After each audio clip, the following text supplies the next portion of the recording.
to go live. You can start recording. Yep. Okay. Hello to everybody here. I'm Mohammed Ashraf from the GPO team. I'm actually the GPO director, and I'm very pleased that we have today, we are having a very special live, and we are introducing very special people as well. And we are very pleased to welcome in our live Professor Tirna Block, Mrs. Dima Mahmoud, and Mr. Jihad Mashamoun. You are very welcome, and we appreciate dedicating your time to this live. And we are very grateful in the GPO that you are participating in this live to talk about people, power, and progress, the political of governance in a transitional period here in Sudan. Thank you very much. And I'm just listening, okay? And the microphone is over to you, Sarah. Thank you. Thank you very much. Thank you for joining us from Sudan. And Ramadan Kareem, everybody. My name is Sarah Abdel Jalil, and I am a member of the Governance Programming Overseas, or GPO. The organization aims to increase awareness about governance among young generation in Sudan, linking Sudanese in Sudan and the Sudanese diaspora, and those who are interested in Sudan overall. This event in April obviously is linked to the fact that April is the month of revolutions and uprising in Sudan, but we are, I think, significant number are concerned about our pathway towards a civic democratic state that we are dreaming of.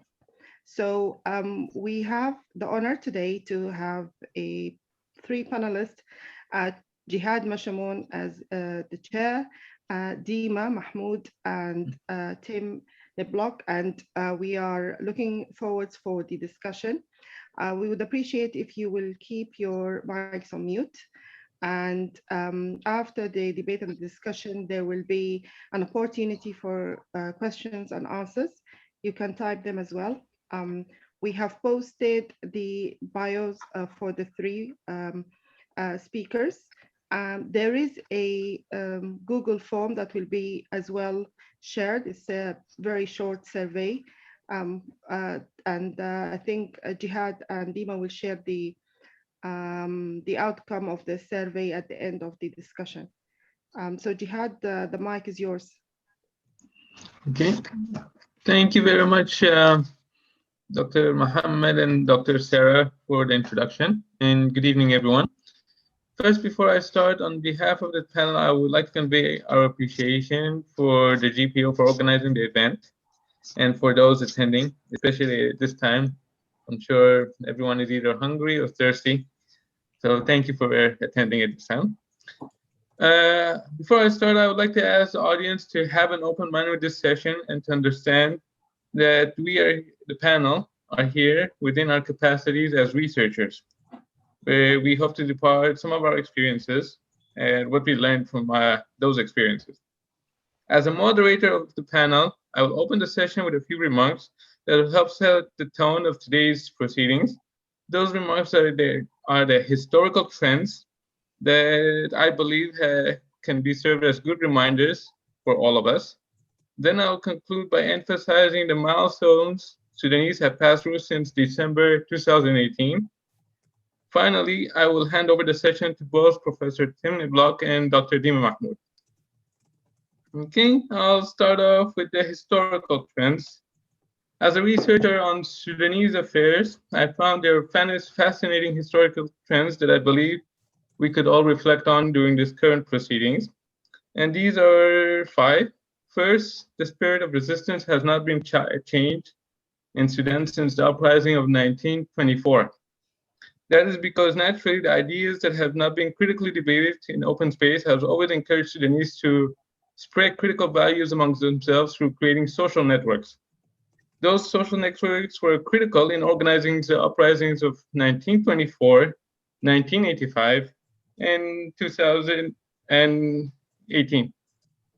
For example, those networks have mobilized the uprising of 2008 as a result of the former regime using religion and coercion to maintain power while allowing mismanagement and corruption in Sudan.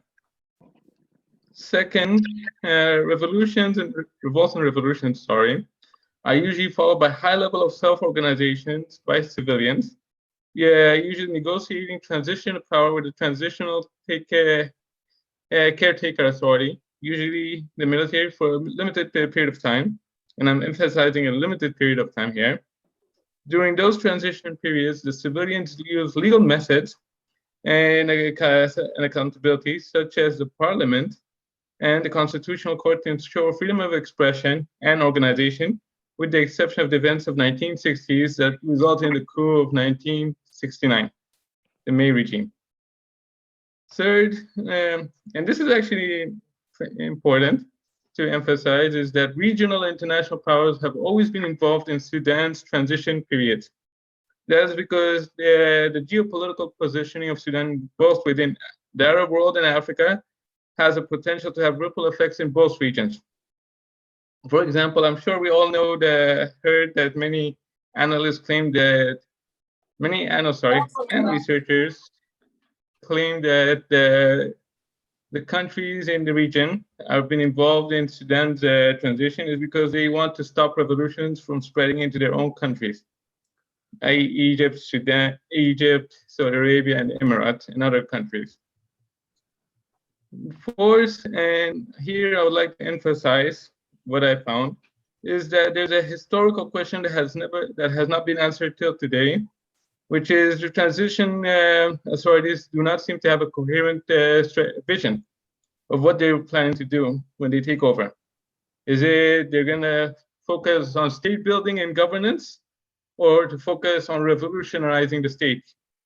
And these two often have clashed with one another and has not been resolved until today.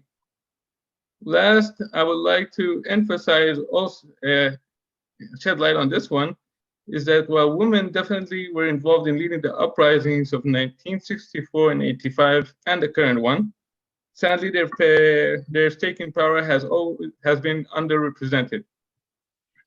Now I would like to move with the milestones that I believe have been commendable, that brought commendable changes since 2018. First and foremost, the Bashir regime has been removed after a span of 4 months or so protests. That in itself is an achievement that cannot be disregarded, given that the regime has been in power for 30 years, and I'm 31. I was born in June, the 28th of June, 1989. So I know how long Omar Bashir stayed. I can testify to that. Second, freedom of speech and expression has been thriving again, where people have been involved in organizing their own initiatives, such as civil societies and social networks, to monitor the transition process and setting up institutions to protect their interests, the interests of the revolution, of course, or the transition period. That in itself cannot be disregarded while there's noticeable insecurity throughout the country. Third, and this I would like to emphasize because the media has been mentioning it a lot, and I'm sure audience are interested to hear our perspectives on, is Sudan's name has been taken off from the US state-sponsored terrorism list that has been withholding investments into Sudan. This has been the name of Sudan has been removed within a span of 2 years, which is commendable compared to the regime that could not manage to remove it within a span of 20 years or so, until it's been removed. Nonetheless, as a researcher, I have to point out that fellow Sudanese who are waiting in long lines of bread, wanting basic commodities, and facing continuous electrical outrage, ask themselves, how can these developments relate to them? How can they relate to these developments, and what does it mean to them? Does it affect their livelihood positively or not? Fourth, and here is the conclusion. In a span of 2 years, Sudan has been integrating into the international community through signing international conventions and laws. However, at the same time, some of these laws have not been implemented on the ground, and that is because the values of the former regime are still within the state institutions. So it's going to take commendable time, considerable time, if I may state, for a change to happen. I would like to conclude now by saying the following statement.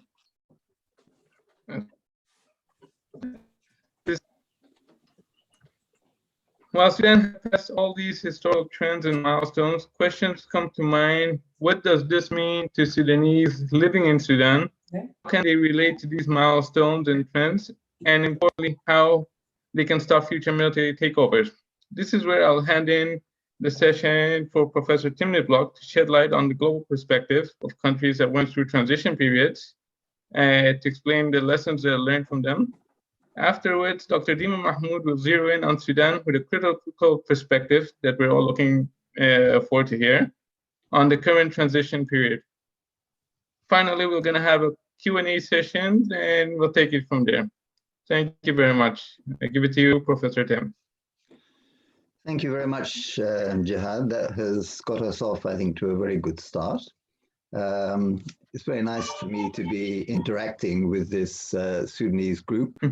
And as usual, I think discussions among Sudanese and among those who are interested in Sudan are always very lively. So I think this should be a valuable occasion. And let me say Ramadan Kareem to those who are celebrating. Now, indeed, as Jihad said, I'm here to give a few international perspectives.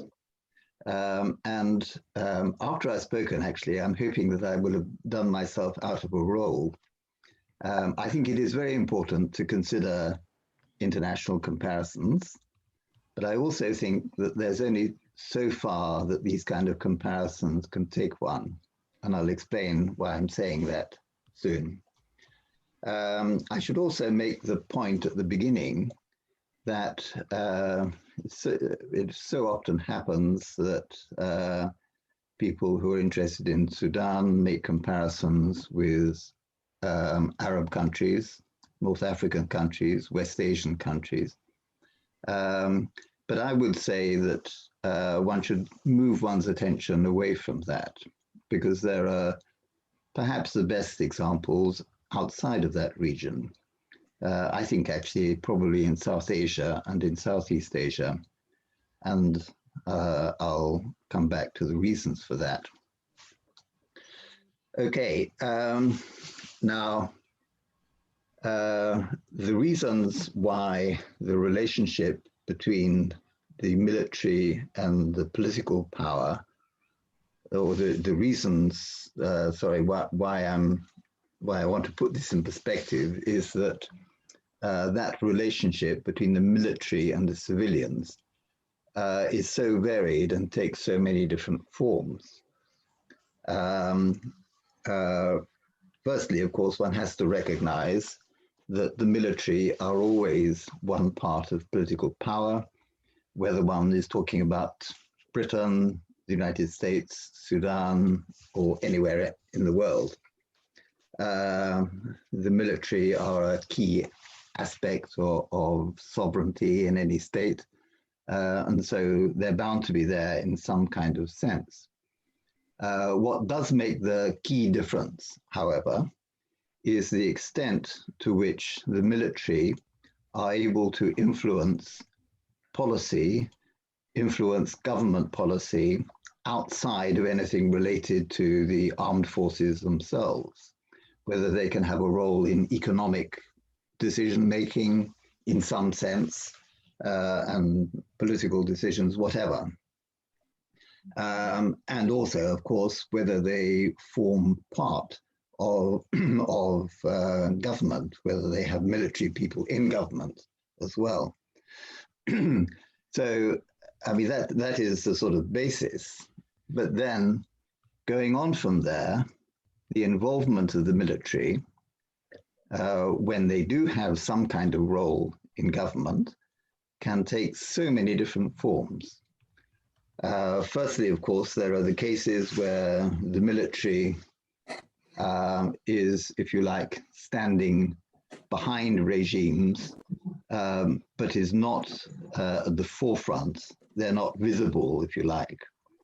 The military is the power behind the scenes, which is actually influencing or perhaps dictating policy, but without that appearing on the surface, and without there being any military personnel in government. And you could say that in the Turkish Republic, for most of the period, through to Erdogan, where you get a different kind of pattern, in the Turkish Republic, for most of the time, the military were there behind the scenes. There were also times, of course, when they were actually forming the government.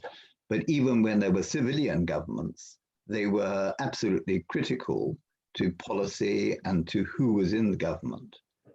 So you get that kind of pattern, not only in Turkey, but in a lot of other countries as well. Secondly, you have the cases where a regime starts off from the military, starts off maybe with a coup d'etat or whatever, but then civilianizes itself. One could think of the case of Jerry Rawlings, for example, in Ghana. And in some cases, this kind of civilianization is very real, and indeed, in the case of Ghana, I think it was a genuine, if you like, civilianization of the regime. But in other cases, it's not.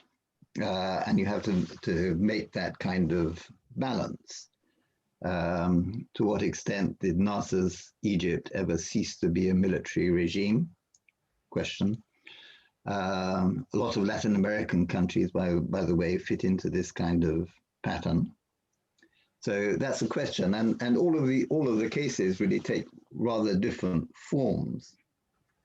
And then, even more important, as far as my views and my perspectives are concerned, when there is a military regime, what kind of alliances does it have? How does it relate to social groupings within the country, to class groupings, socioeconomic groupings, if you like?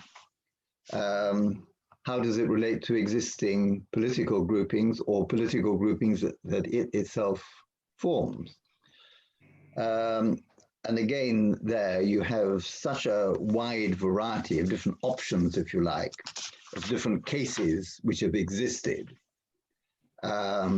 In the Arab world, of course, in the 1950s, the 1970s roughly, you had the military acting, at least on the surface, as social revolutionaries, and indeed removing some established social elites, social or political influence and power. Yet ultimately they developed into an elite grouping of themselves and around themselves, often linked in to some of the former elite elements as well. And you can think of times in Sudan where that has been the case. In Latin America, for much of the 19th century and for much of the early part of the 20th century, up till fairly recently in some cases, the military has been there allied to specifically the big landowners, the owners of it. A very close relationship, which was mutually supportive. Then you have the military as the armed wing of a revolutionary movement, whether in Cuba, in Mexico, in Algeria, China, Vietnam. Again, there are some experiences in Sudan where you could think of it in these terms. Yeah. And then there's often the question: is it actually the military who are driving the revolutionary movement, or the revolutionary movement which is driving the military involvement? And that varies so much from one country to another. Whether you're talking, the case of China and Vietnam is very different from some of the other cases which one can mention around the world.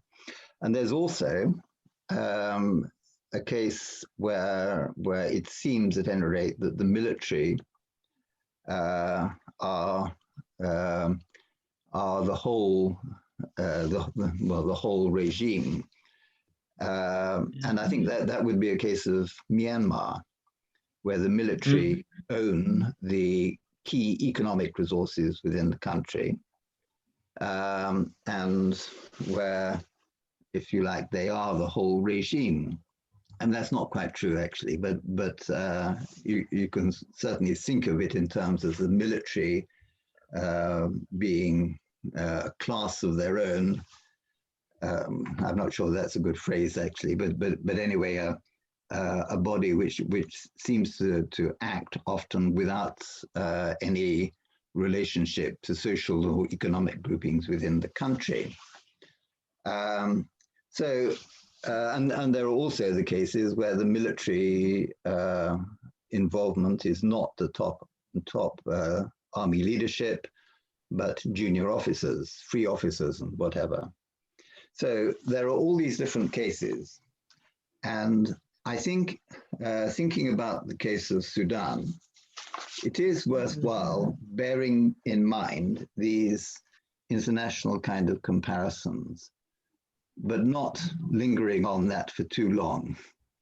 It's interesting to see the comparisons, but I think the idea that you can read off one experience around the world and say, well, Sudan could copy that is misleading. Actually,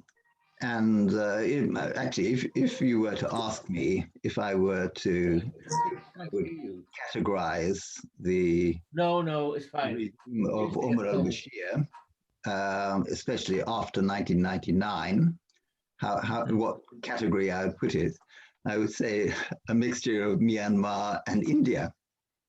That may surprise you, but there was an extent, there was a dimension in which it sort of acted quite apart from any social movements within the country, which weren't directly under its control. But at the same time, within Sudan, you have this tremendous vitality of if you like, the revolutionary tradition, civil society, the cultural vitality, the ethnic diversity, with everything which that brings with it. I suppose in many ways, I think every country has its specificity and its particular characteristics, but I always feel that Sudan has a very special separateness and distinctiveness. But maybe that's just because Sudan is a country which I maybe know better than many countries, and for that matter, it's a country which I love. There's so much which one can say about it. So there is all that, which I think one needs to bear in mind when thinking about applying international lessons to the case of Sudan. But if I were to before finishing, just to make a couple of points about where I think it's valuable to go, partly in the light of what I've said already, I would make 2 points. And that is, I think it would be quite valuable to focus, initially at least, not on the best constitutional structure, but on the kind of social base which is necessary to bring about better conditions for the peoples of Sudan. And I think if you have a clear idea of that, then it becomes a bit easier to think in terms of the constitutional structures. I mean, I find it very doubtful that one would end up with a conclusion that a military regime is needed. I would tend to, but I think if you start off by asking the question about, what kind of alliances of social forces are best for Sudan, and then go on from that to think about military civilian. And then the second point I'd like to make is I think there's no solution to be found if one sort of starts with the external dimension, the pressures coming from outside and what needs to be done to satisfy those. I think one does need to be sort of looking inside primarily. Of course, the international dimension has a significance, but I think that needs to be at the second layer, so to speak. So that is what I have to say. And now it is time to go on to our colleague Dima, who will set you all alight, I think, in a way that my rather boring comments probably have not done. Dima.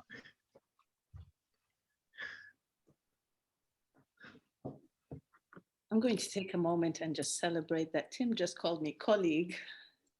For those of you who don't know, he is my supervisor, my mentor, my teacher, and so much more. So I am very, very grateful to be sharing this platform and to be introduced by you in this manner. And I thank you all for being here at GPO. I thank you for organizing this, and Jihad for the courage to approach me despite knowing what's about to happen.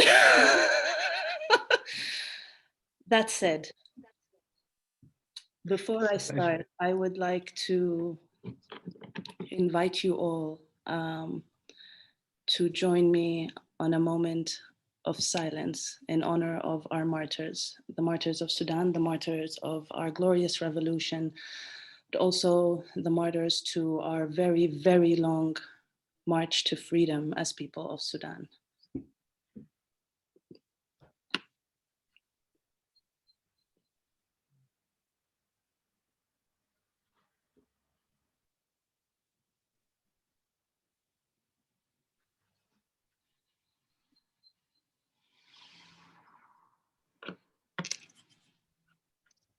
Thank you. I would like to ask to share my screen for one moment, because there is one voice that I would like to be heard prior to my delivering my contribution, if that's at all possible.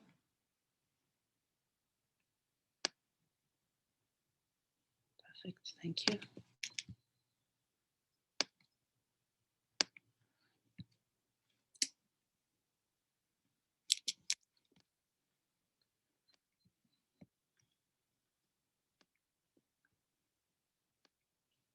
Okay. I found this video just an introduction, and I do apologize because it's not translated, but I found this video, I think it was 2 or 3 days ago, and I've seen it for the first time. And I had to share it with you. And this is a message from one of our heroes, one of our martyrs, Hamad Hashim Matar.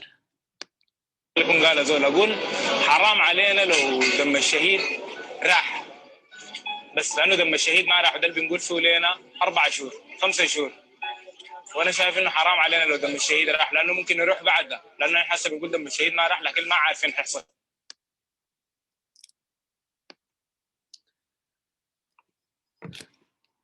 This video was recorded prior to the grand betrayal of the June 3rd massacre of our peaceful sit-in. The significance of my seeing it from this person, from Muhammad Matar, is that it was his favorite color that we used as Sudanese people who love Sudan, as people who care about Sudan, as people who care about humanity, used his favorite color to paint the world, to paint the web blue for Sudan. And his message prior to his betrayal, and in turn our betrayal, was that it would be a shame for the sacrifice that our martyrs gave to be in vain. And I really just want us to take a moment and let that sit in. Because he follows it by saying, right now we are saying, Damm al-Shahid ma rah. This is prior to June 3rd.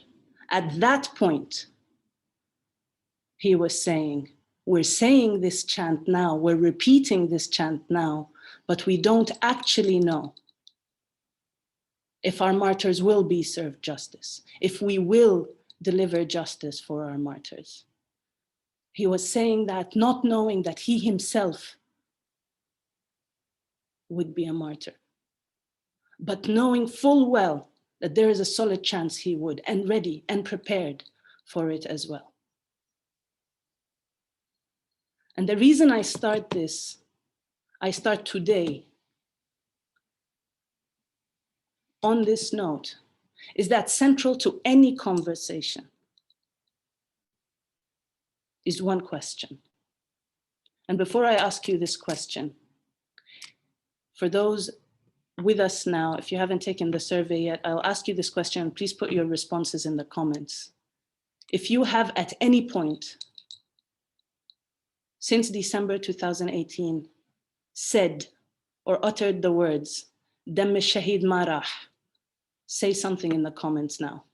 Say I or me or yes or something in the comments now. If you at any point said or uttered the words, Damm al-Shahid ma rah, the martyr's sacrifice will not be in vain, say something in the comments.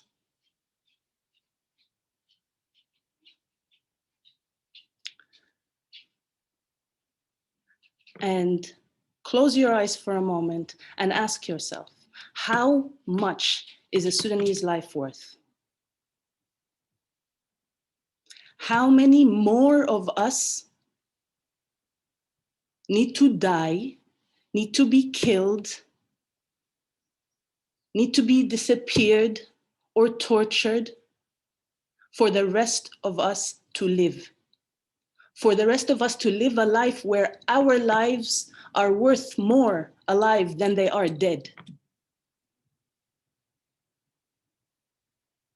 How many more of us need to die?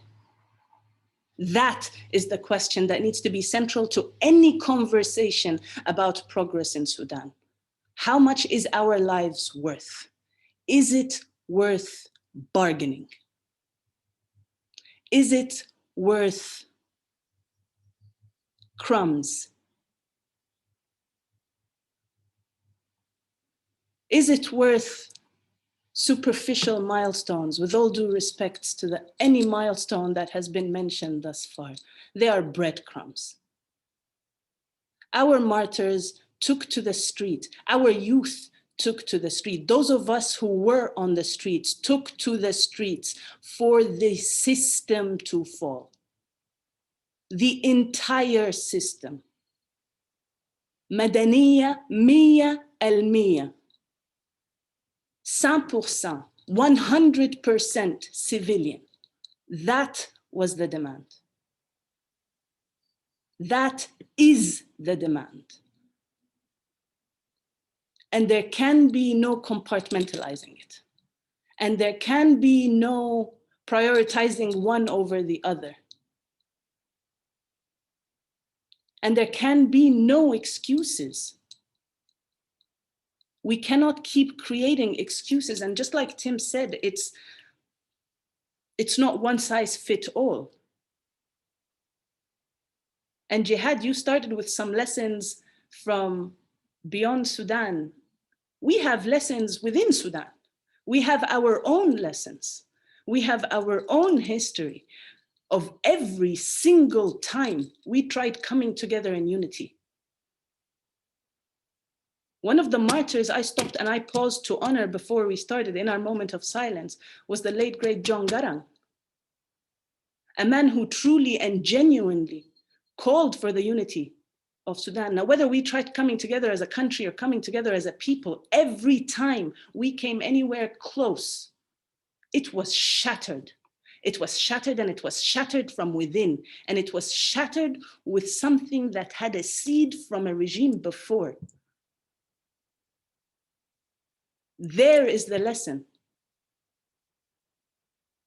There is where we have to ask more questions. When we're asking about how are we going to govern each other moving forward? How are we going to govern this? We've seen governance. We've experienced governance. We were governance. القيادة العامة was functioning, was fully functioning. That sit-in was a fully functioning entity. We had security. We had negotiations, we had development, we had growth, we had contribution, we had civic engagement. Every single aspect you can possibly imagine. And every Sudani abroad was an ambassador. We didn't just have embassies. Every Sudani abroad was an embassy, was a point of refuge. But that was flipped, and it was flipped from inside. Why? Because we saw power. We saw ourselves powerful. So did they. And by they, I mean the system. And no, Jihad, the regime has not fallen. Bashir has fallen. Maybe, possibly. I'll need to see him to guarantee. But the system has not, and the regime has not. And as long as we have some element of that regime, of that system still intact, then that's what will continue to happen. Because what's happening now is trying to maneuver the system from inside, from within. You're trying to fix a system that was designed to oppress, that was designed to keep us shackled, that was designed to keep us divided, that was designed intently to keep us robbing each other, to keep us complacent in one another's oppression. That's what our martyrs went out to the streets to stop, to put an end to. And so we can't celebrate in good conscience. This was a revolution of consciousness on the streets. دي كانت ثورة وعي. It was said time and time again, a revolution of consciousness, which only rings true again to what Tim was saying. Our solutions are from within.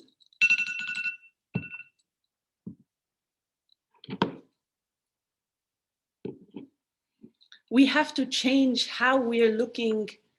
We have to change how we think of power, because how we think of power dictates how we talk about power, and how we talk about power dictates how we engage power and what we do with our power.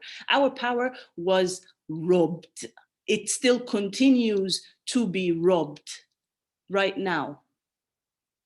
And we are being told that we need permission to raise concerns. We are being told that we are impatient. We are being told that actually there is some progress. Where is said progress? How many more women? You're talking about women that partook and were leading this revolution and revolutions before, and how we always come up short. We're not coming up short. Every single time we are being told it's not the priority. You're not the priority. Right now, that's not the priority. And every single time we raise the issues to do with justice, it's not the priority. The priority has been and continues to be consolidating power for the military component of this said transitional government. We need to recognize the power of words. We cannot continue to be complacent. We cannot fall into this trap of believing this is a civilian-led anything. The agenda that is being peddled serves not the civilians, it serves the military. In calling for delisting Sudan from state-sponsoring terrorism list, that served the genocidal terrorists and warlords we currently have calling the shots in our country, the same people responsible for the murder and slaughtering of our brothers and sisters in Darfur, those who chanted Kul al-Balad Darfur are turning over in their graves, and each and every one of us should be ashamed.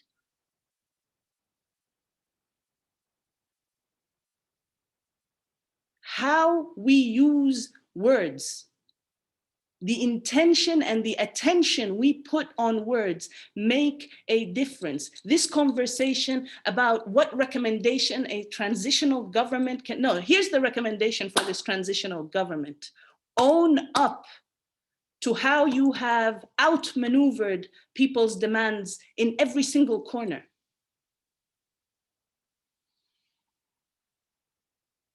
Sure, there are some civilians in this transitional government, but they are not the ones calling the shots. And we must ask more questions. We can't just keep asking questions and not actually come together. There are people doing work on the ground. There are grassroots organizations and people, just individuals, that are still doing work on the ground, that are still doing the research, that are still doing the connections, that are still doing the fundraisers. But if they get loud enough inside Sudan, they will get caught, they will get stopped, they will get halted, their work will be undermined. And if you dare speak as a diasporan, then you will be put under spotlight for daring to have the audacity to engage with your kind. It's like we need permission to speak. So I don't know what freedoms we are talking about here. If I need permission to criticize what's happening in my country and have that being waged against my people and used to further divide us, how we're approaching this itself is flawed. Us waiting on the government to wake up or to all of a sudden have a conscience to deliver justice is laughable. We need to look at what we are capable of doing, what we said we would do as Sudanese people. We were ready, we were chartering flights and ready to return. Some of us have returned, some of us are still there, and some of us are coming back because they understand, no, we still have work outside. But it's happening, there's work happening on the ground. But the main narrative that's being pushed, and it's being pushed by external players, don't get that mistaken, that this revolution is over. Let me assure you, this revolution is not over. It's so far away from being over. In fact, it's just getting started. And it will continue to be the case until we understand that everything is a priority. Every single thing is a priority. And there is no need to compartmentalize it. We have enough power. We have enough human power in Sudan to get this working. It's just, we somehow believed that we are incapable of doing it. We've somehow believed that we need the ins and outs and the pre-existing connections with the external world. No, that's not the case, and that's not how it's done. It's about finding this allyship, aligning ourselves with the values, with the true values of this revolution of consciousness. And it is staying true to who we are as people of African ancestry. I could keep going, but I will anchor here and ask you to remember this. There cannot be any true and genuine conversation about progress of power or the power of progress without first reckoning with the people, with the power of people. And every single tool in their arsenal has been used to wipe that memory of power that each of us has felt and experienced. And it is up to us to flip that script. Everything in this universe operates in 3 axes: thought, words, action. Where we think power is where we will direct our words, is where we will direct our action. So if we continue thinking that this facade of a transitional government has any form of power, then that is where we are directing our action. If we realign and understand that we as the people have the power, then our action starts focusing there. And it goes to that fundamental understanding of who are the people and what are our demands. And the demand has and continues to be 100% civilian. Madaniya. Thank you.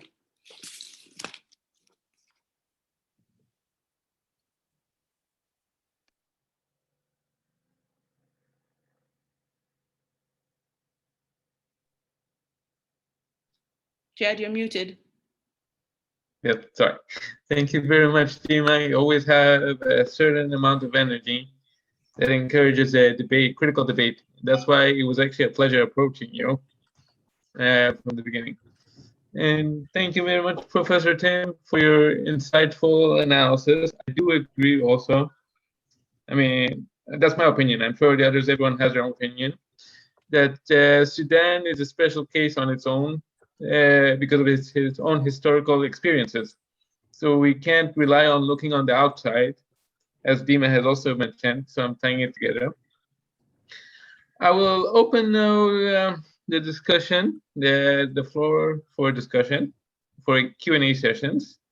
We'll have a round of 3 to 4 questions, first round, and then a second round, another 3 to 4 questions.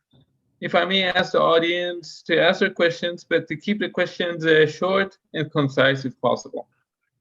Thank you very much, and please start sharing the questions. If you want, you can share it by directing the questions to the panel, or you can write it on the comment box. Thank you very much.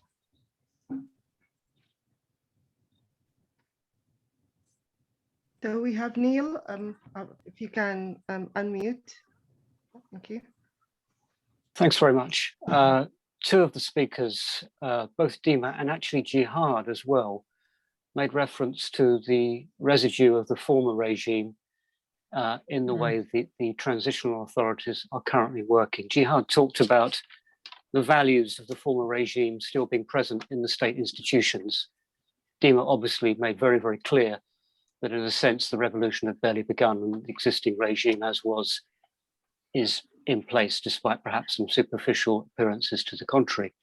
In light of that, I wonder if any of the panelists would like to comment on the lack of formation of the joint security forces that were proposed in the Juba Agreement, and the relevance of this to the ongoing violence in parts of the country, especially in Darfur, where after the first wave this year in January, General Hameti proposed sending in peace shield forces, which appeared to be essentially his own rapid support forces. And therefore, there's very little sign of the joint security forces that were proposed in Juba and helped to bring the rebel forces, most of them, into at least the appearance of joint authority in the state. Thank you. There is Anne, please. Yeah, thanks very much. And thanks to all the panelists. Dima, I very much liked your very forthright way of calling out the transitional government and this facade that you put it in terms of the cover for the military. And I thought you made a really interesting point about the kind of form of embryonic self-government that you could see in the sit-in. But I wondered if you could say a bit more about other forms of kind of popular government that have been growing up from below. For example, I've read quite a bit about how the resistance committees and the services and change committees in local neighbourhoods have been actually creating genuine, as far as I can tell, attempts at popular democratic civilian government, taking over organising services, checking on whether bread is available, rooting out corruption, actually putting into practice what revolutionary government might look like on the ground. Could you say a bit more about that, and how do you think that might link up with a point that Tim made about the social forces that are needed to challenge the military bureaucratic nexus at the heart of the state?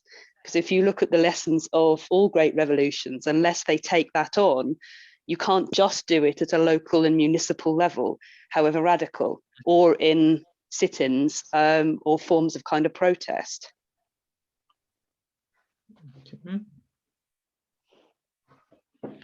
There are some questions Jihad on the chat. Please raise your hand if you would like to ask any question.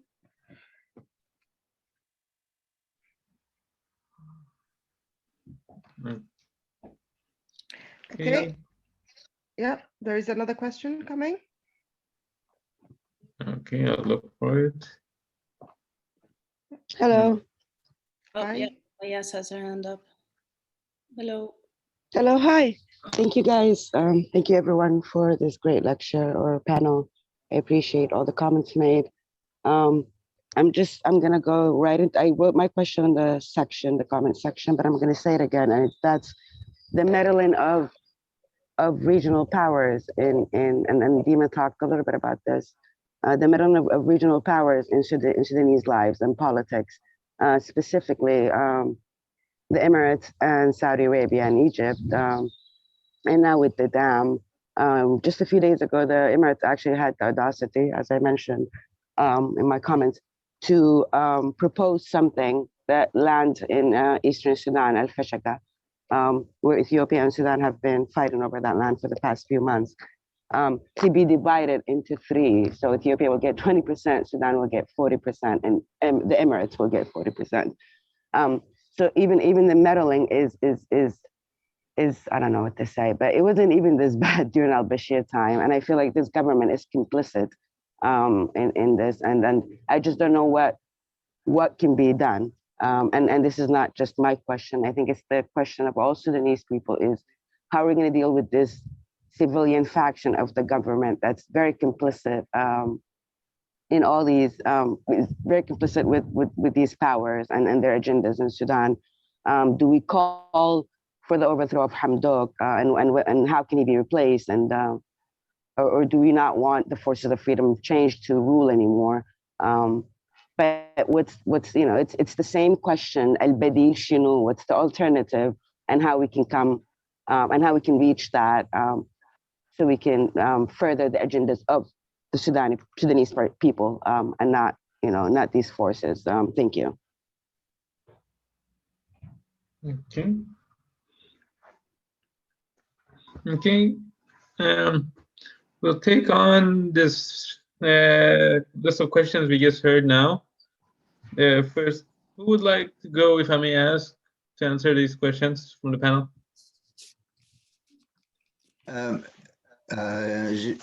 Jihad, I would like to give my time to you and Dima because okay. I think your reactions are more important than mine. And by the way, I should also say that I think what you were saying, what Dima was saying, and what I was saying all link in together very, very well. So over to you. Okay. Okay. I'll begin with a question from Neil Patrick regarding the formation of the joint security forces. According to what I'm hearing is it's not been formed yet. That's the sad part about it. It's not been formed. And a lot of the questions that come to my mind is during the negotiations of the Juba peace agreement, where this kind of security arrangements were agreed on. If we look at reality on the ground, when the Juba peace agreement was made and the reality on the ground, it was different. There are two conflicting realities happening. On the ground, people were going with assumptions that a lot of these arrangements can be done within a certain time frame. There is commitments towards it. However, reality keeps on changing. There's not really much funding to support providing security arrangement that everyone is have been planning, or providing something called like development funds for Darfur or other regions of Sudan.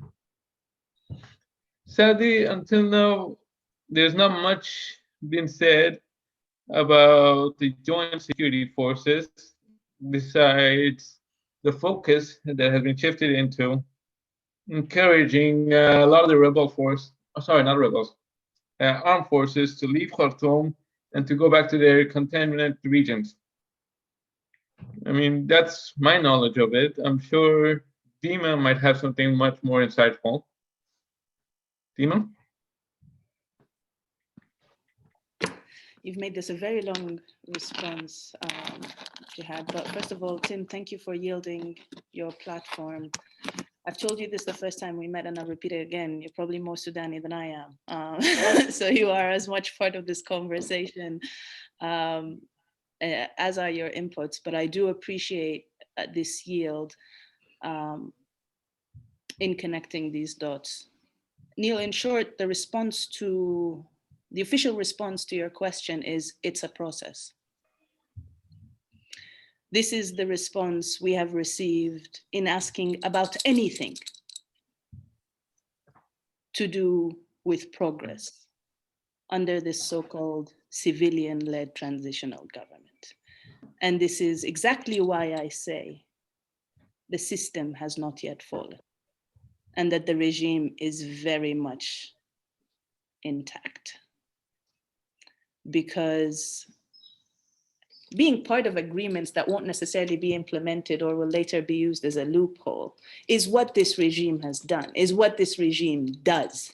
It's what I've dedicated 5 years of my life deconstructing under the guidance and supervision of the oasis of knowledge on Sudan that is Tim Niblock. This is what they do. You can even look at it from the different side of the coin. The reason there was an insistence on the military starting this so-called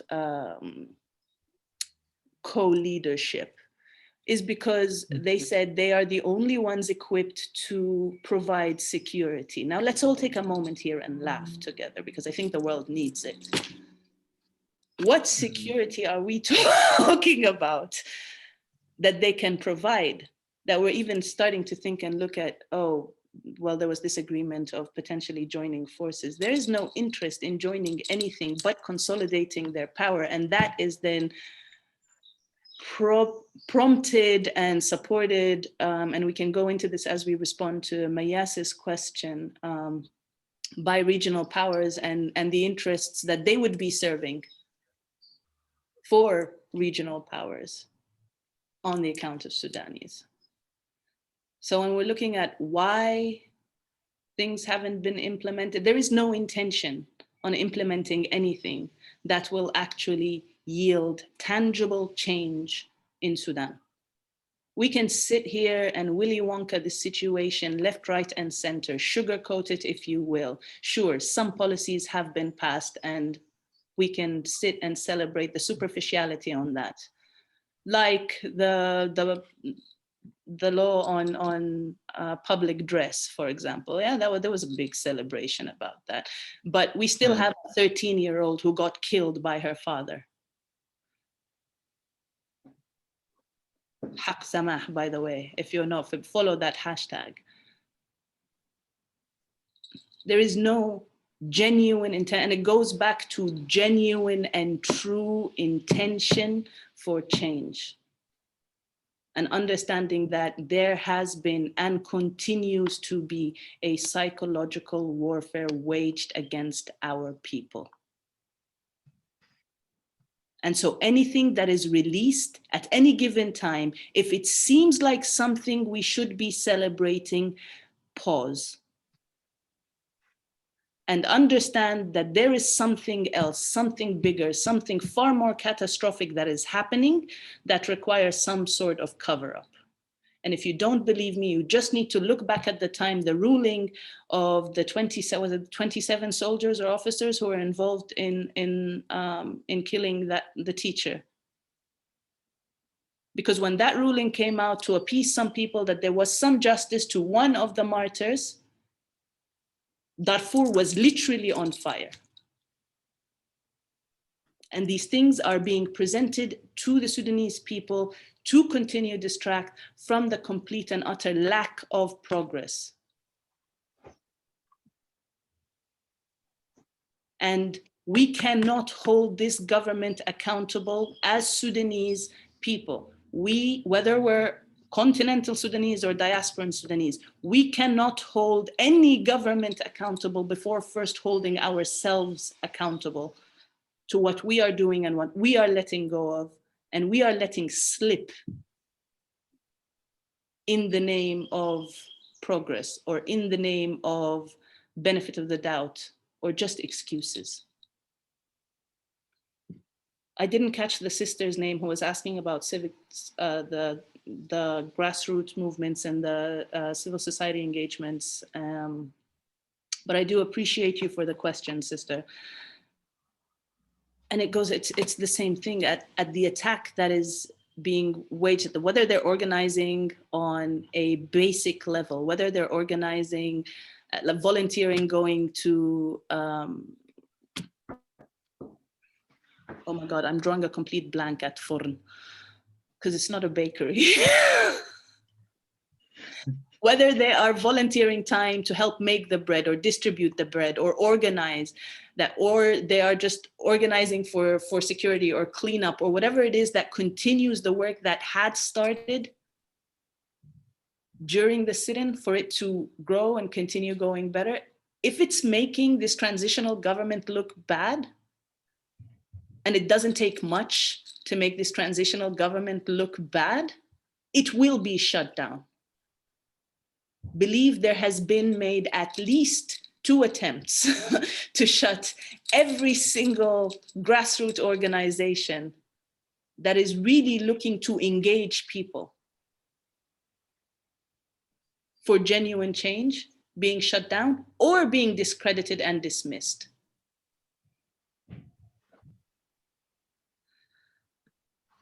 Which takes us to Mayas's point, but I think I would like to allow maybe Jihad to get into the regionals.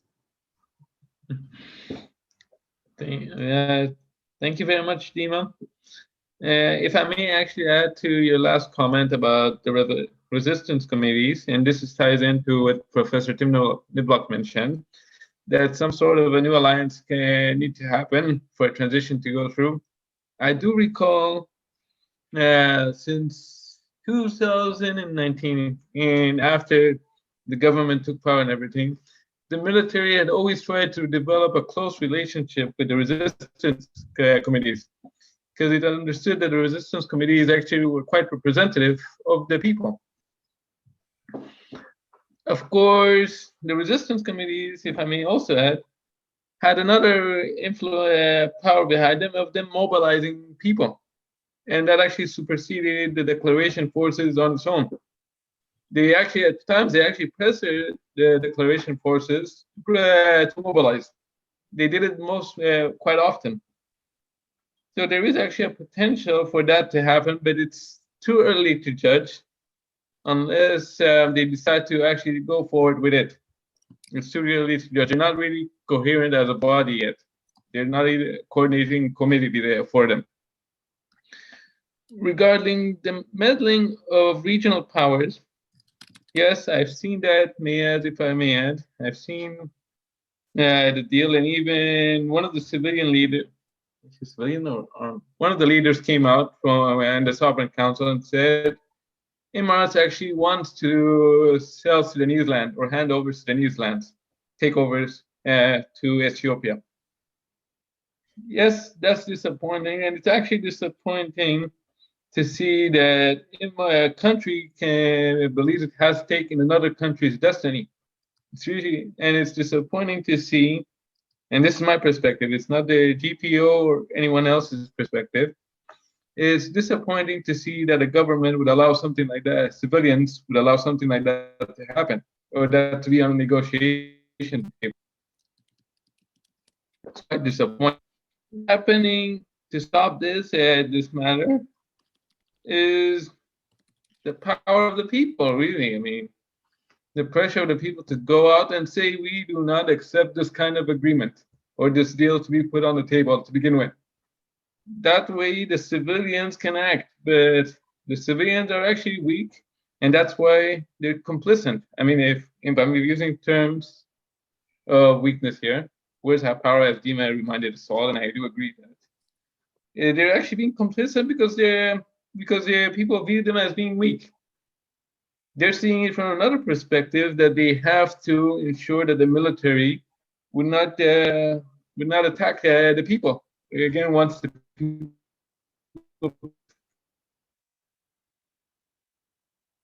that's how I believe they see things. I'm sorry, Mayaz, if I gave you a long response. I do apologize. I just have to emphasize here by saying that it's all in the hands of the people, actually. Going and saying to the government and the civilians precisely in the military that we don't accept this kind of intervention. Okay. If I may just interject here, Jihad, and again, going back to understanding the power of words. Okay. The current government is not a civilian government. The people currently making decisions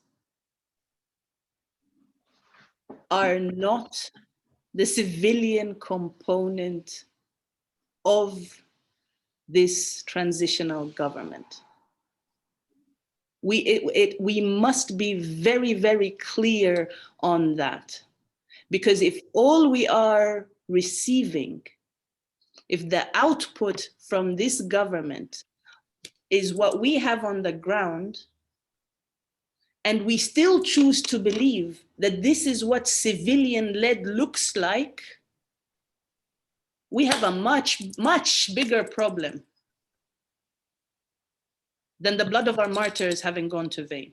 A much, much bigger problem. If we're really genuinely able to translate what is happening on the ground in Sudan as civilian-led, like this is what civilians who were part of this revolution, who are representing this revolution, this is what their calls are, this is how their leadership yields, there is a much bigger problem. But we're not even being afforded that luxury. As Sudanese people, we're not even being afforded that luxury of making that connection because it's so blatant that it is not. It's so clear that it is not. Even where we're told to focus our anger, we're being told to prioritize our emotions towards wars we have no business entering. None, zero. We have no business in Libya. We have no business in the Tigray genocide. We have no business, none, to call out on the territory with Ethiopia while ignoring Halayib and Egypt's presence in Halayib. So we're either going to take it all on, or we're going to focus within. And this needs to be a conversation that goes back to how are we aligning ourselves with other social movements? How are we aligning ourselves with the global Black Lives Movement? How are we aligning ourselves with our brothers and sisters in Congo, in Eritrea, in Ethiopia, in Tigray, in Nigeria, in Southern Cameroon, in Algeria, in Egypt? Are we really genuinely sitting here and pretending that Egypt's interest in Sudan is a stable civilian-led Sudan? Because I'd like a ticket to that parallel universe. Really, truly.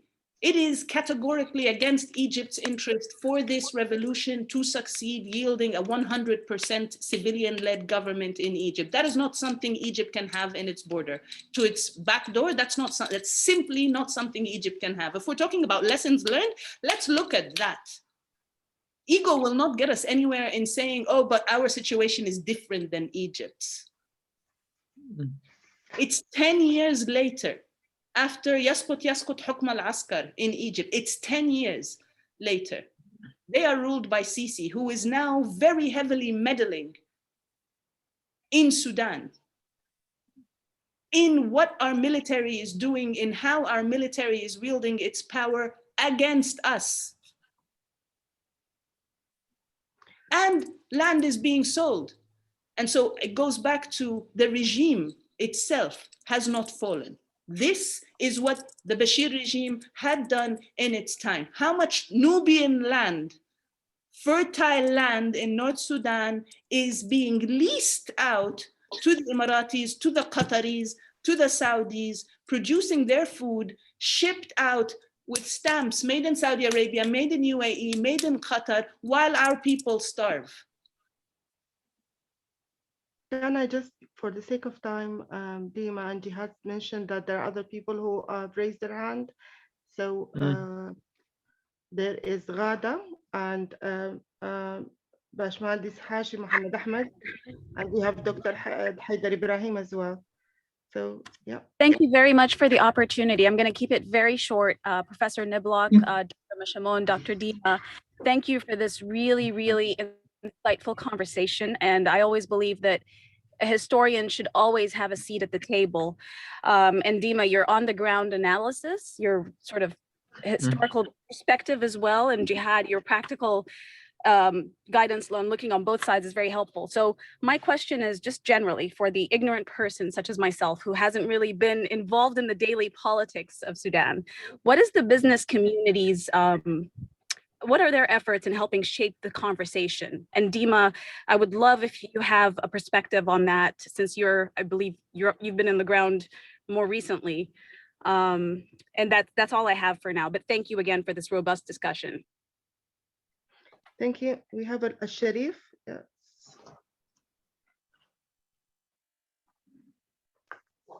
Yes, can you hear me?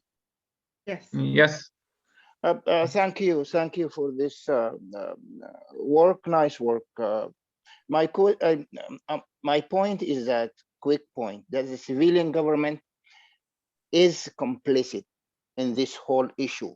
So I see both the civilian and the military are, yes, the military is more powerful, but the agenda of the military is on the table.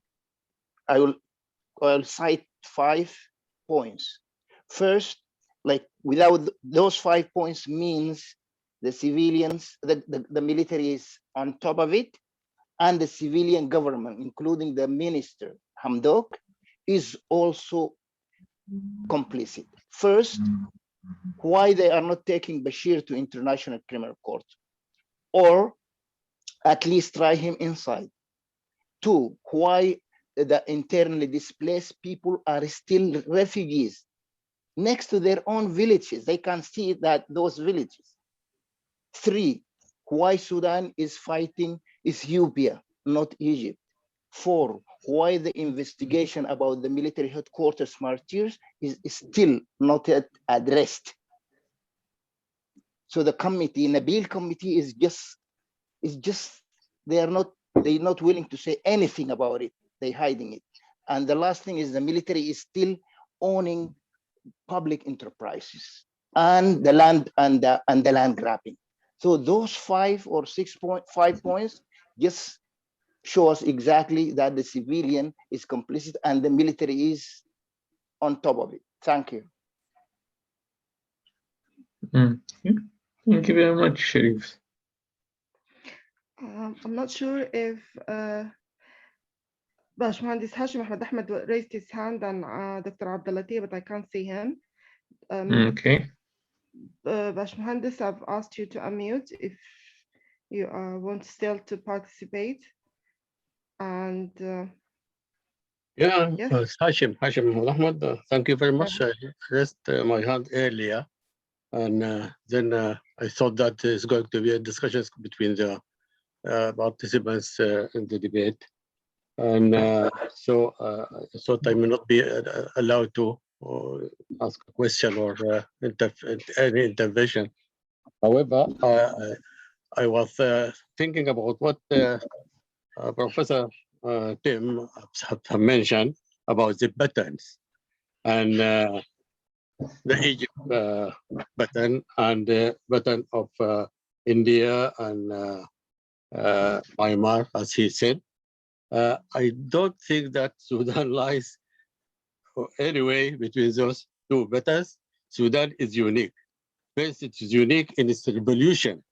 All the revolutions, the three revolutions that took place in Sudan were peaceful revolutions, and they have a tool which have known very well and which is very effective, which is a political strike and civil disobedience.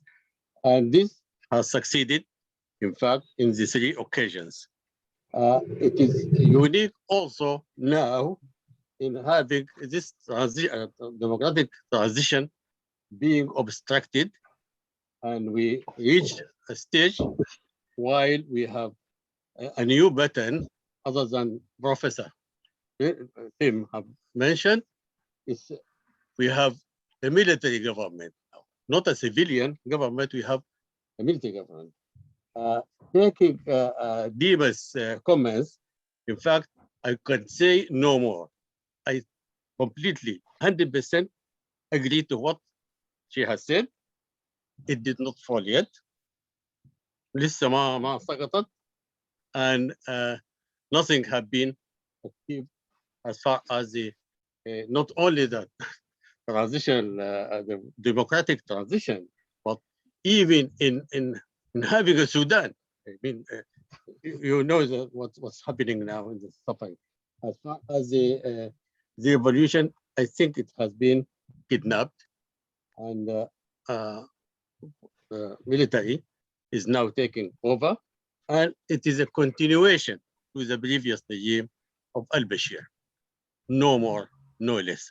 So what do we do? What do we do is, and we need a new revolution. The revolution should continue till we achieve the objective of this revolution.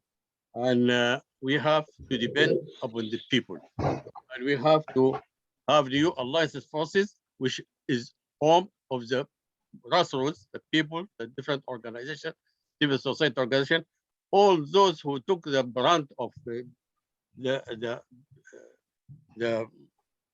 torture and the sufferings during the 30 years of the regime. Those are the people who are going to make the revolution, and those are the people who are going to come together and achieve this objective. Thank you very much.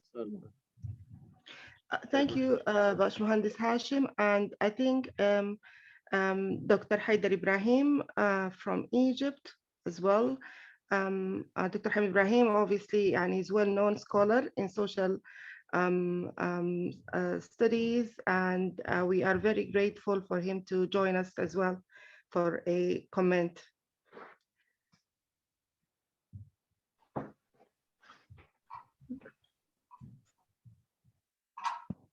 اتفضل دكتور حيدر.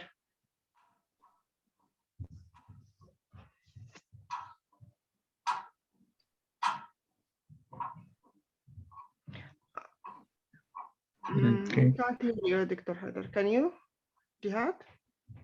Sadly, I can't hear you. I think there's a connection problem, possibly. I think Dr. Haidar is no longer here. I think there is another Haidar. Maybe you are confused about the two. No. Okay. Okay. So, Hamad, do you have any question you would like to post? Oh, thank you. No question. Okay. So Tim has got a comment. Yeah. Thank you. Yeah, I just wanted to comment that the points made by Hashim, I agree with entirely. I think you were saying actually the same as what I was saying. I think the focus indeed needs to be inwards, as I mentioned, towards Sudan. And to some extent, the reason why I gave the examples of a combination between Myanmar and India was to show that these kind of comparisons really don't take one anywhere very productive. Thank you.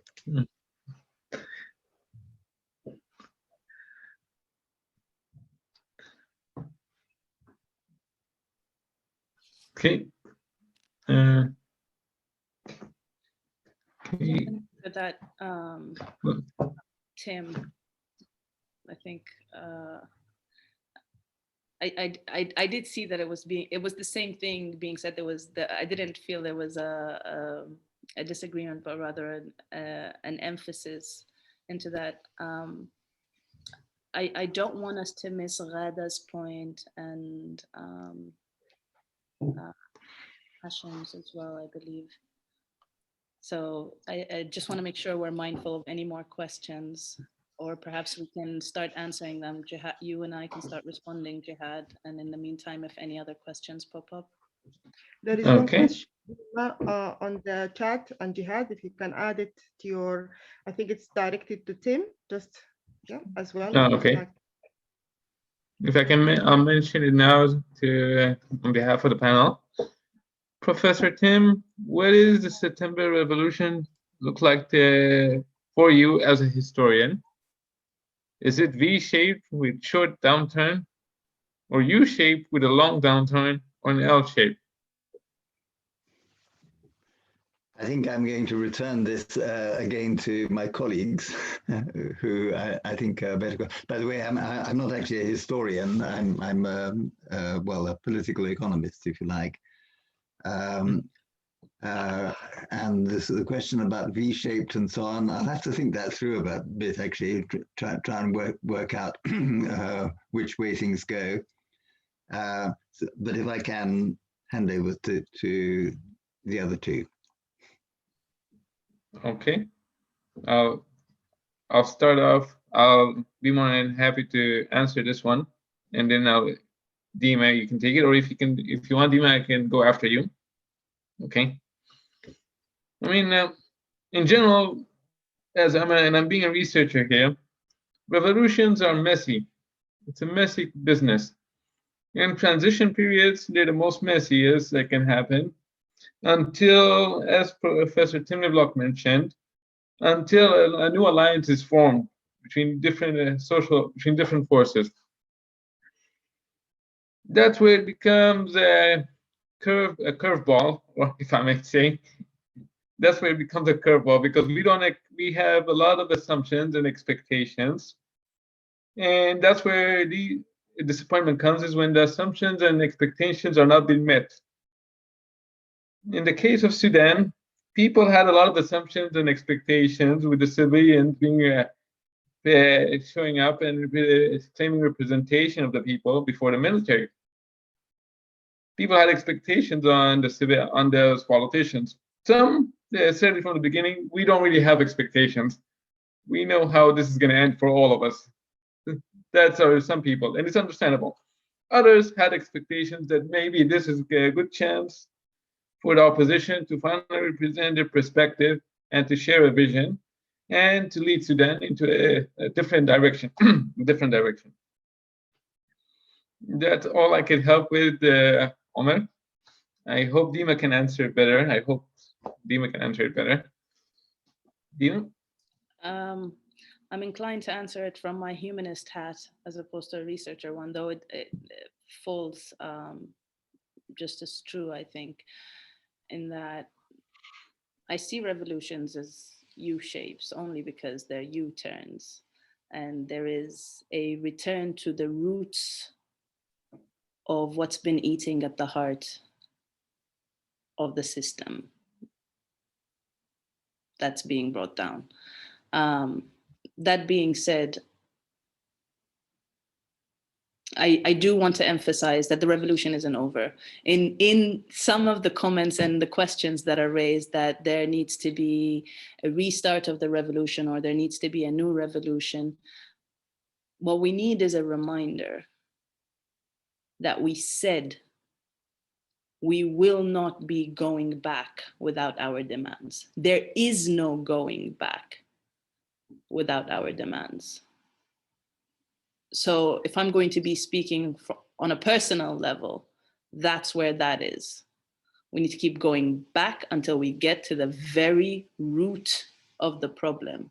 And the root of the problem is that we don't yet fully comprehend our power as a people. We're not even allowing ourselves to exercise what that might look like, because we're too comfortable in whatever boxes and whatever labels they've put us in, whether we're threats or diasporans or troublemakers or, you know, separatist or elitist or communist or whatever label, because them labels, they're just nice and colorful and more ways to divide us.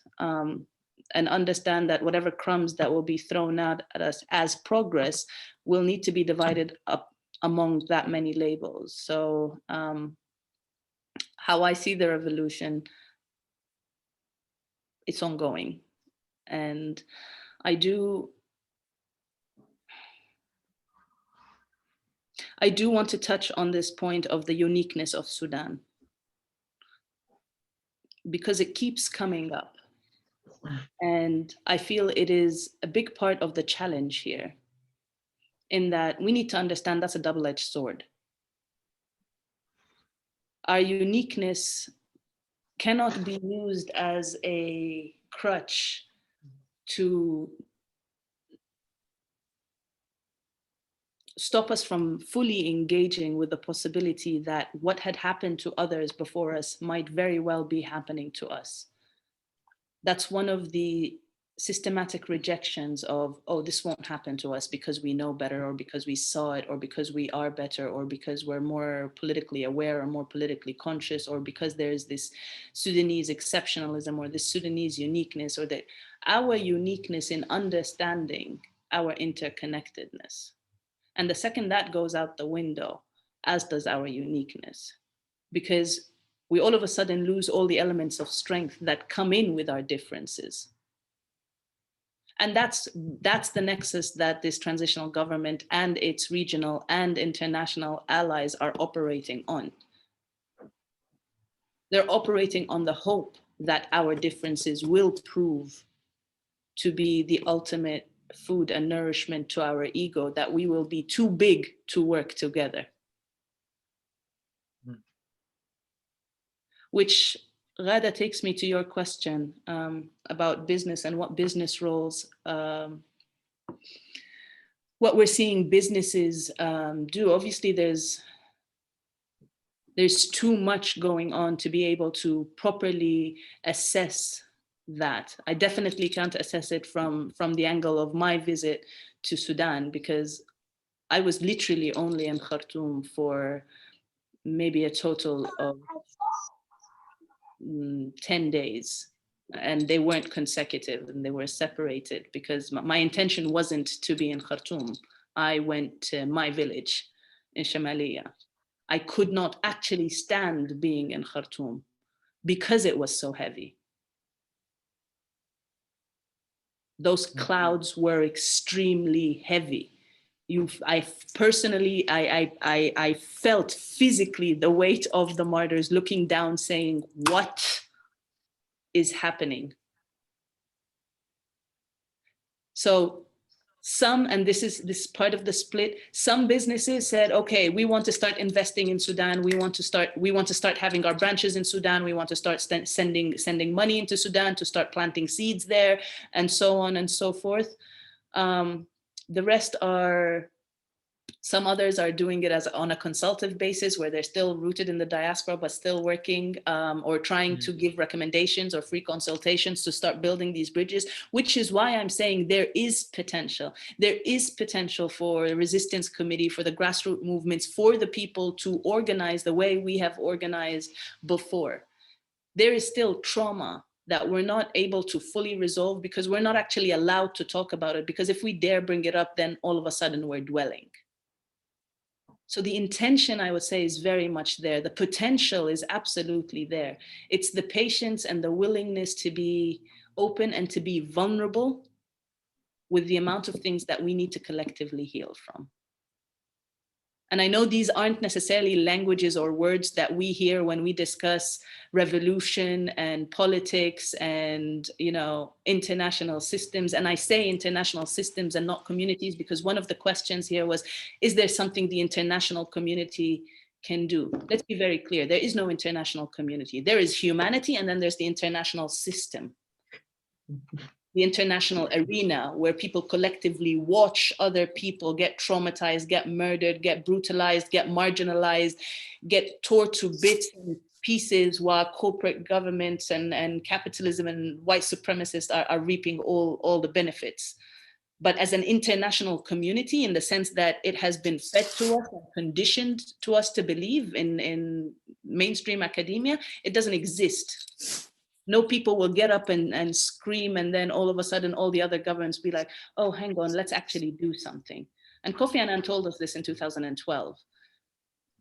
We can no longer have a country that is just run by five countries run the fate of the world. That can no longer happen. This is what the international community that people talk about. But that's not how it is. There is an international system that is not broken. It's functioning just the way it needs to function. It's functioning to oppress people. It's functioning to oppress the majority world. And then there is humanity. That's where the big fight is. Where you drop yourself, where you align yourself is where that conversation can then go. Thank you very much, Dima. I would like to just highlight that there is, is it Amal or Amal Omar? Raise your hand for question. And there is a comment. Yes. Sorry, Dr. Sarah, go on. And there is a comment on the chat box as well, Jihad. Just aware of the timing. So is it Amal? It's Dr. Sarah, it's actually Randa. Forgive me, I'm using I'm using my mother's I'm using my mother's Zoom account. That tells you something about the times, doesn't it?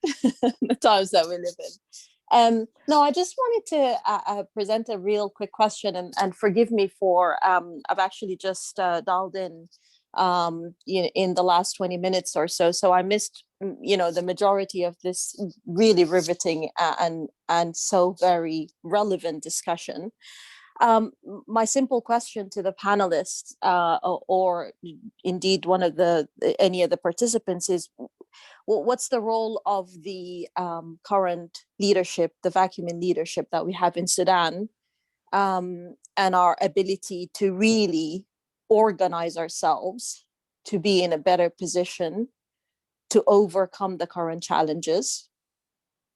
How do we do that when, I suppose, what I'm alluding to, the vacuum in leadership that is being very strong political figures, political parties that can get people wrapped around them with very clear agenda programs to help us kind of like overcome this phase and onto perhaps the next, phase of democracy, I suppose. I'm choosing my words very loosely here. I guess my kind of question comes also from the perspective that during the revolution, we very much had the sentiment of the political parties failed us royally over the past decades. But is now the vacuum in leadership highlighting the need for us to have these organized, I suppose,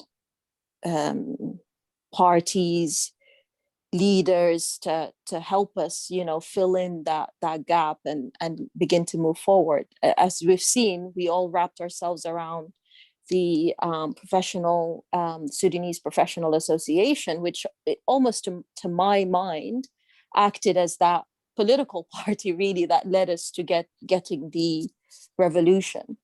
So I don't want to kind of go or circle around the question too much and labor it, but I'm just wondering whether there are any thoughts on that, because I just want to understand what is the way forward. How do we move forward? Thank you very much. Okay. Thank you, Amal. Thank you. If I'm pronouncing your name right, Randa? It's Randa. It was Randa. Thank you very much, And because I'm influenced by what I'm seeing on the computer. That's why the name that comes up. Yeah. There is Umayma as well, Jihad, if you as well. Okay. We'll give it a last question with Umayma because of the time. I know everyone has been patient. So one more question, if it's possible. Let's go for it. Umayma, you are, yeah. Okay, thank you. Thank you very much. And sorry for coming in late. Can you hear me? Yes. Perfectly, yes. Hello, can you hear me? Okay, Yes, thank you. perfectly. Thank you very much for the very rich presentation and for the panelists. It's actually not a question as such, it's just maybe a reflection on what I've been hearing. And the two opinions are actually just can alive or is the revolution dead? And the key question of like where to go from here. If it's alive, what needs to happen? And if it's dead, how can it be, you know, kind of like revived or revitalized or re-energized? For me, I see maybe a different angle to this. I see a very fluid situation.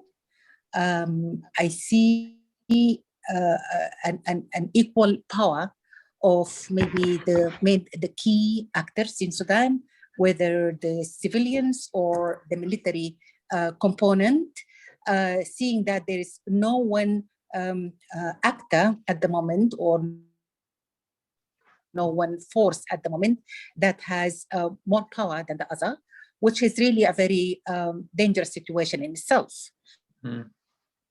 I see also at the same time a lot of negotiation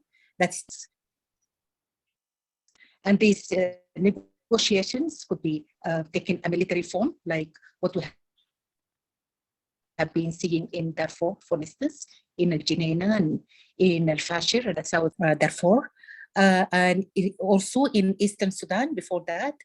But also this negotiation is taking another maybe more civic, non-military form, like what we have been seeing in the legal reforms that has been taking place. And I think this is another way of kind of stabilizing power in a way, or maybe shifting power into a different direction. And that's, of course, not really happening in any kind of political vacuum. It has interest groups. And I think it's also very, very important to have a very clear map of the key actors that are negotiating at the moment, and to identify the tools that they are using for the negotiations. And then we can develop our own strategy of where we are as the people, and what tool do we need to use. And I think going back to the same slogans of the revolution, as Dima has been saying really very passionately, it's really very important to kind of like fulfill all of the slogans of the revolution. But we are now living a different reality. And I think we need to kind of like move away from das gut best and look at the current reality and maybe advance the slogans a bit.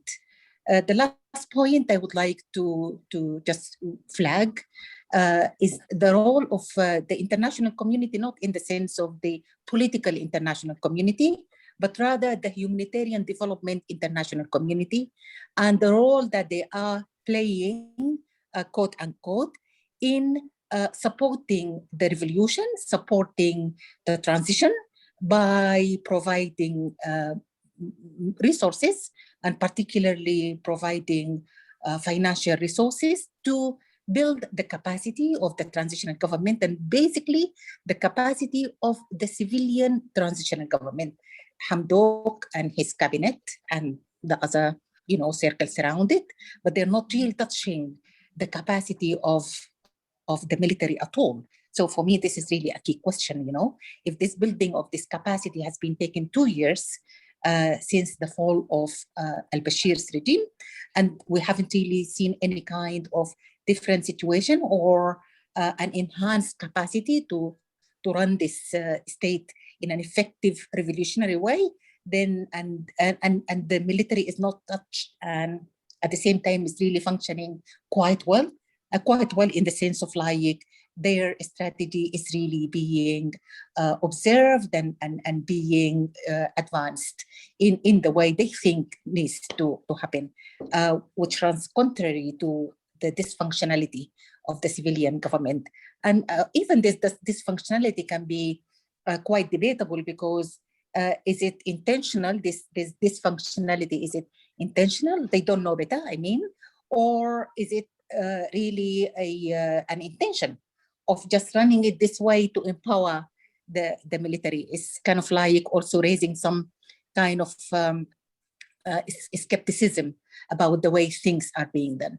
But also very important to look at the building capacity of the revolutionary forces, the resistance committees in particular, where there is a lot of NGOs and a lot of bilateral organizations and even a lot of embassies that really worked directly with the resistance committees to quote unquote build their capacity, you know. And I think, okay, so we can just give them the benefit of the doubt that, okay, these are young, smart, you know, flaming revolutionary forces that needs to be supported. But again, I think that has really created a very negative effect in the sense of it sucked out the fire of the revolution, you know, and created a kind of like an emotional dismay, if I may call it that way, in the sense of there is kind of like the clarity that was there even a year ago is not here anymore, you know. And you see young people coming in and out doing this project and that project being sucked into institutions, and that created some sort of fragmentation. It's just a kind of like a subjective observation from my side, because I am in the circles of the NGOs. So but I think it needs kind of like a thorough study to look into maybe helping, giving them the benefit of the doubt, of course, helping them to direct and channel these resources into more meaningful support, rather than trying to create something which is really becoming a deformed way of the resistance committees as we have experienced them at the beginning of the revolution. Well, thank you. Thank you very much.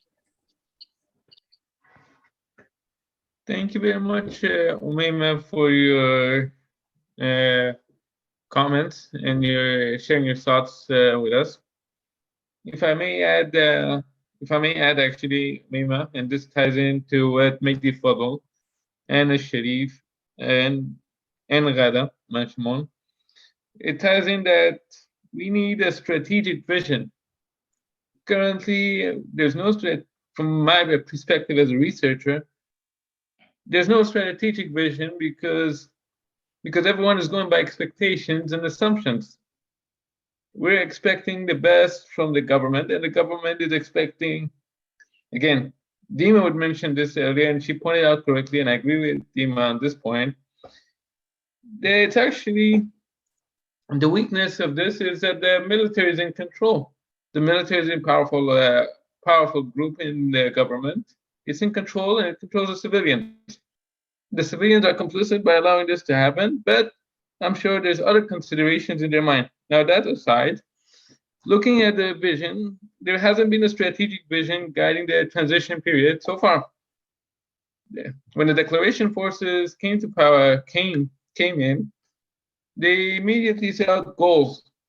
They said it's vision, but it's actually goals, more of goals. They didn't explain how it's going to happen, what processes are going to lead to this, the outcomes that they're expecting. They just said goals.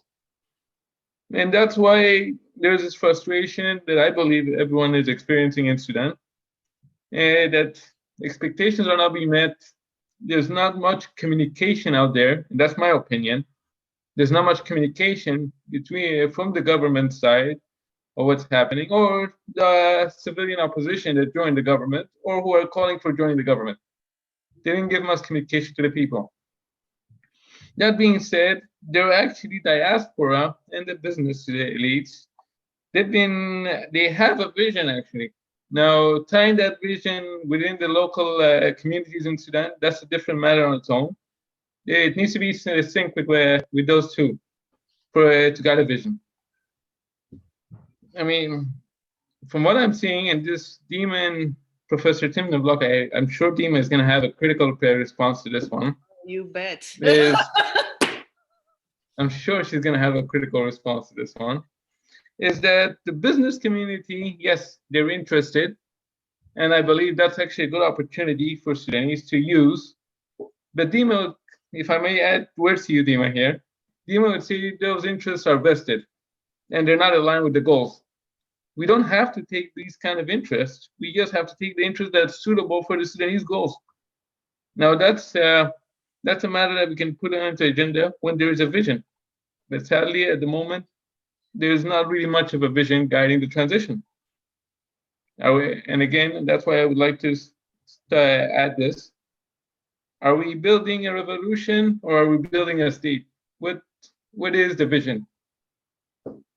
If I may add to everyone, besides for the audience and the panel. This final question. Right, I see Tim has his hand up, but I also see that my dear uncle has raised his hand. Hi, Uncle Magdi. If I could yield to Tim, I do have some responses to what you just raised, Jihad, but Tim has been very nicely and generously yielding his time to speak. So Tim, please. Thank you, Dima, and I'm going to yield again. However, what I wanted to say is that I unfortunately have to leave at the moment. There's just one comment. Well, there are two comments I'd like to make in leaving. The first one is I found this discussion really interesting and very valuable. And thank you very much for all of those who've taken part in it. And the second one was that I was asked a question which I didn't reply to. Do I see the revolution in Sudan as a V, a U, or an L? Having reflected on that, I think I see the whole civilian resistance within Sudan, which has existed over time, as a W, or as a series of W's, getting bigger over time. And to me, I see a positive message there. So thank you very much.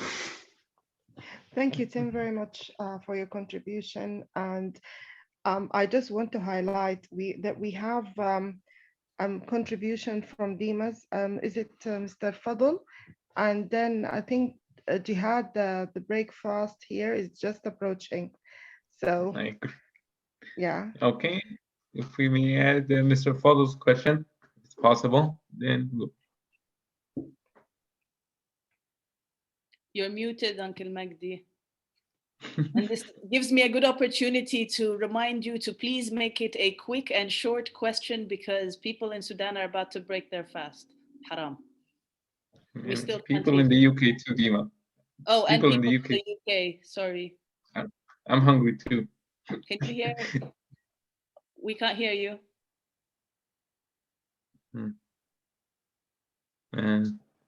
That is more divine intervention, ya Khel. Okay. How about I read the question? How about I read the question? Well, go ahead. Okay, the question from Mr. Midi Fadl. The serious concern here is the interference of a lot of countries in our affairs, each of which has their own interest. For example, the United States of America, Emirates, France, Saudi Arabia, Egypt, Europe, and many others. There should be a known plan to the people with known participation of all these countries, as well as measurements and follow-up. So that's the question. Adding on to his question was his first comment, which is an important comment, and it was also touched upon, I think, by Umayma as well, that he said that we have to understand that people expect change of 30 years of damage in 30 days or even 30 months. That does not happen so easy. To which I will recant and say, there is no honest and genuine expectation for 30 years of change to be replaced or fixed or undone in 30 anything, not even 30 decades or not even 30 centuries, because that magnitude is not, it's not what's being discussed here. Yes, there have been 30 years and arguably even more than 30 years worth of damage and generational trauma and corruption that is eating at the heart of Sudan and all her resources. And this division of our land and the selling of our resources to outside powers, be them regional or international, is nothing new. And it hasn't only been happening for 30 years, it's happened for well longer. So in putting these two aspects of your question and your comment together, and going back to what Jihad was saying as far as a vision for this Sudan, we have to understand that we don't all have one vision of Sudan. We are not a monolith. We have different visions for Sudan. What we do understand is that we have an understanding of a Sudan we deserve. We have no understanding or no conceptualization or visualization of a Sudan that we want, because we don't even know what it is we can want, because we haven't yet tapped into our full power, our resources, our access to these resources, our access to this kind of coming together in joining forces for the genuine advancement of Sudanese people. That's not something we have collectively experienced in enough. A vision without a plan is a dream, A vision without a plan is a dream. There goes my dear uncle. It's not about not having it. This frustration you're speaking about, Jihad, this frustration that a lot of Sudanese feel very intensely in discussing anything to do with this revolution, specifically its progress, is because we are caught between being depressed about the past. We're stuck in the past, and that generates the emotion of depression. And we are anxious about the future, because thinking about the future brings only anxiety, because you don't actually know what's coming. This merging of depression and anxiety brings frustration. And so we are not actually able to focus at what we have. We're not able to utilize all that we have been given, all the skills, all the expertise that Sudanese people have. And I specify Sudanese people have. This reliant on what's outside, what others have done, how we can learn from others. It's all nice and well. It will not, it should not be our guide to what we apply in our country. This world that we are creating for our people, this life that our martyrs have sacrificed their lives for, which takes me back to the question, how much is a Sudani life worth? This life is something we need to be co-creating. It's nothing we've seen before. It's nothing this world has seen before. So it's not about creating a plan for that. It's about creating a plan with what we have. And first we need to take stock of what we have. We're not even given access to our resources. We're not even given access to what resources we have. Why is France still getting our gold? Why is Russia getting our gold? Why is the Emirates getting our food? Why is the Emirates carving out our land? Why is this so-called transitional government now calling on the US government to not try Musa Hilal? We have so many questions to be asking with what we have and what we have access to now as Sudanese, that getting stuck in the past and getting anxious about the future will only keep us going around in circles. We need to take stock. There's a starting point. What do we have right now, right here, then strategize.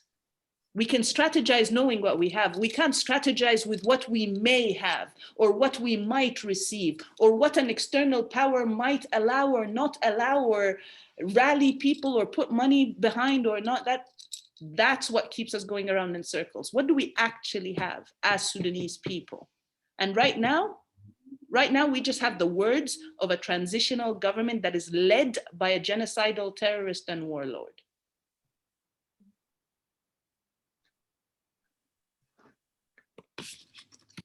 And excuses, and excuses, and excuses, and benefits of doubts and excuses. And this goes to Ghada's question about where the businesses that kept that regime in power right now have no interest to rise against this transitional government, have no interest to pull out their audits, their transparent audits, to show just how much money was poured to keep this government going and keeps this government going.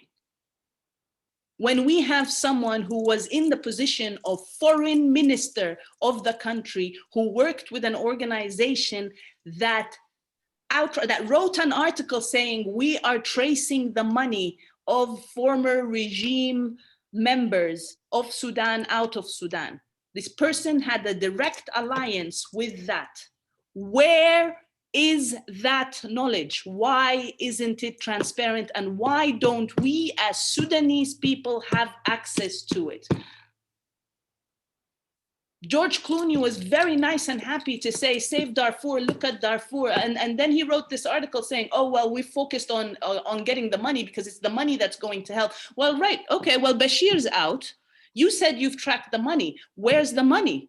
Or are you waiting for something else in return? And if you are, what is that something?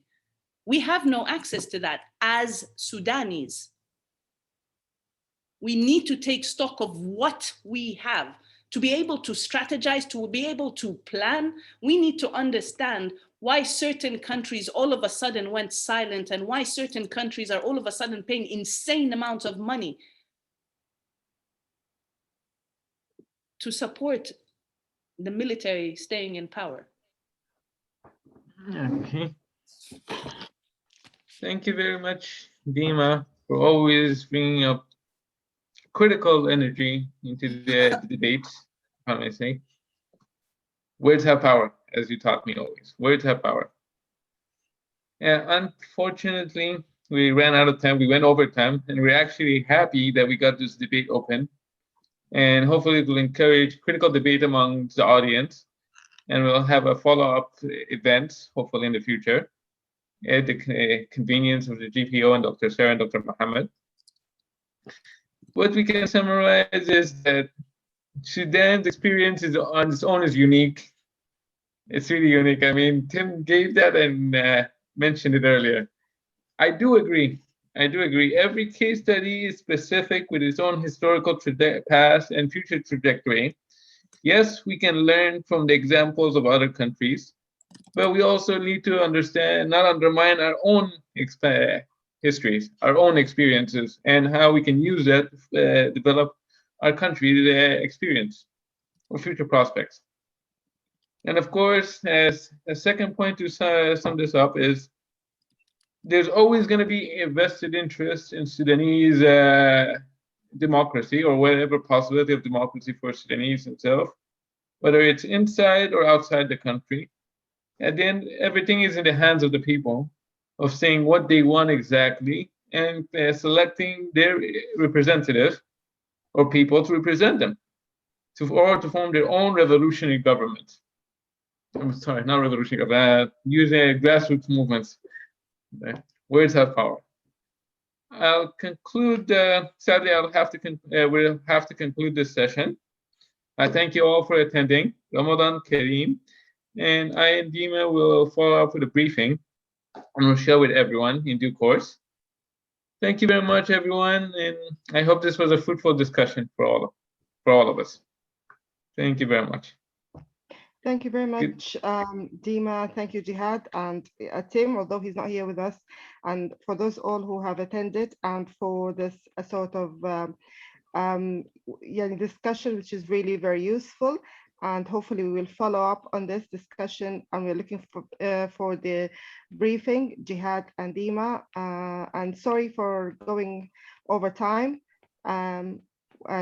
Please follow the GPO website for the next event, possibly in June. Good evening. Thank you very much. Thank you very much, everyone. Cheers. Bye.